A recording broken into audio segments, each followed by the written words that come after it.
Hello et bienvenue dans Lâche-toi la plume, le podcast qui soutient ta voix d'auteur, même quand elle tremble. Peut-être que des fois tu vois passer des auteurs et des autrices sur Instagram qui annoncent qu'ils ont terminé leur 3e roman cette année, d'autres qui vont poster une vidéo YouTube sur leur contrat d'édition, ou d'autres encore qui en sont à la phase de relecture ou de réécriture alors que toi t'es à peine au milieu de ton premier jet ou alors tu viens à peine de le commencer. Et ça des fois ça pique parce que tu te compares, tu doutes, tu te demandes si t'es à la hauteur, si t'es pas en retard, si tu écris assez vite, si tu fais assez, ou si t'es vraiment fait ou faite pour ça. Et aujourd'hui, j'avais justement envie de te parler de ça, de ce sentiment de comparaison qui des fois nous prend un peu à la gorge, de cette sensation d'être pas assez bon, d'être moins rapide, d'être moins légitime, et surtout de comment on peut revenir à sa propre voix, à son propre rythme et à sa propre histoire. Parce que la comparaison, elle est humaine, mais pas toujours utile. On va poser les bases, c'est que déjà, t'as rien fait de mal en te comparant. Voilà, c'est un réflexe normal, c'est humain, c'est presque automatique, tout le monde le fait, moi la première. Mais ce qui est important, c'est de ne pas confondre la vitrine, entre guillemets, et la réalité. C'est parce que toi, tu vas voir en fait le résultat final, une publication, un livre imprimé, une annonce d'agent de maison d'édition. Tu vois pas ce qu'il y a derrière en fait. Tu vois pas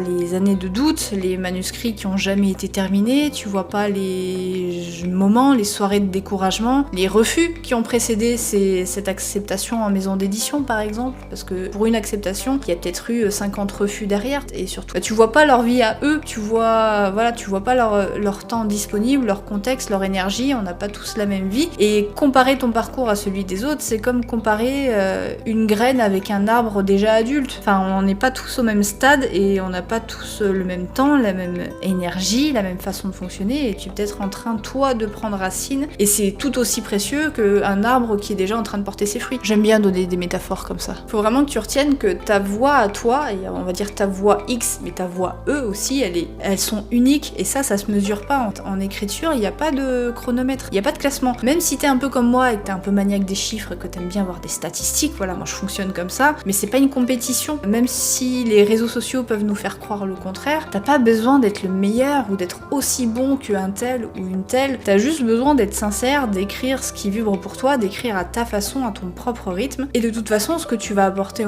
au monde en écrivant, c'est toi, c'est ton regard, ta sensibilité, ta manière de dire les choses aussi. Et ça, il y a personne d'autre qui peut le faire à ta place. Pas même les écrivains ou les auteurs, les autrices que tu admires le plus. Tu seras jamais eux, et eux, ils ne seront jamais toi. Et moi, ce que j'avais envie de te partager comme piste, en fait, aujourd'hui, c'est que quand tu sens que la comparaison, elle t'éloigne un peu de ton écriture, tu peux revenir à des choses essentielles. Déjà, rappelle-toi pourquoi tu écris. Pas pour avoir plus de likes, pas pour dépasser quelqu'un. Tu écris parce que t'as des choses à dire, t'as une histoire ou des histoires à raconter, parce que c'est ta passion, que c'est ta façon de t'exprimer. Voilà, ça après c'est propre à chacun, mais reviens vraiment à ce pourquoi-là, à cette pulsion-là, et reconnecte-toi avec ce qui t'anime et pourquoi tu fais les choses. La deuxième chose que je peux te proposer, c'est de fermer un petit peu parfois les fenêtres, parce que des fois c'est trop bruyant dehors. Je vais rester encore dans une idée de métaphore, mais quand tu fermes les fenêtres, c'est moins bruyant dehors. Des fois, trop de stories, de posts sur Insta, de vidéos YouTube, trop de news,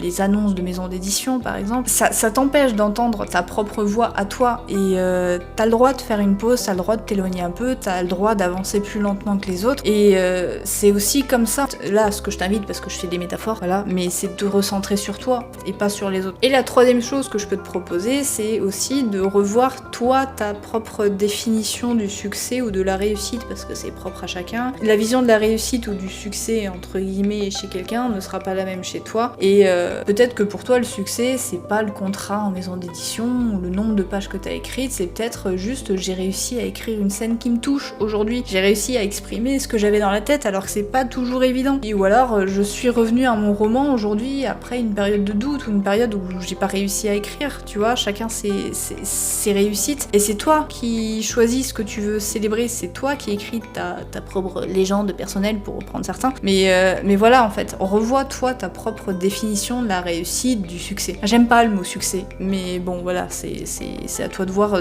les mots que t'as envie de mettre. Voilà, tu es auteur, non, tu es autrice, à toi de choisir tes propres mots. Et voilà, cet épisode il va pas être très long, mais juste souviens-toi que quand tu te compares aux autres, tu es sur ton propre chemin, tu es avec ton propre rythme, ta voix, ton histoire à toi, et même si c'est plus lent, même si c'est plus chaotique, chaotique, même si c'est différent, c'est un chemin qui est tout aussi valable qu'un autre. T'es pas en retard, t'es pas en dessous, t'es juste en train de l'écrire à ta manière, à ta façon. Et c'est ça qu'il te faut pour toi. Rappelle-toi qu'aussi, quand tu vois la réussite des autres, tu vois pas tout ce qu'il y a derrière. Toi, tu vois ce qu'il y a derrière parce que tu vois ta propre situation, mais les autres ne le voient pas non plus. C'est tout ce que j'avais envie de dire pour aujourd'hui. Hésite pas, comme d'habitude, à me dire toi ce que t'en penses, ta vision des choses. Je suis toujours ouverte à la discussion. Et sur ce, en attendant, je te souhaite de prendre soin de toi et je te dis à très vite. Salut.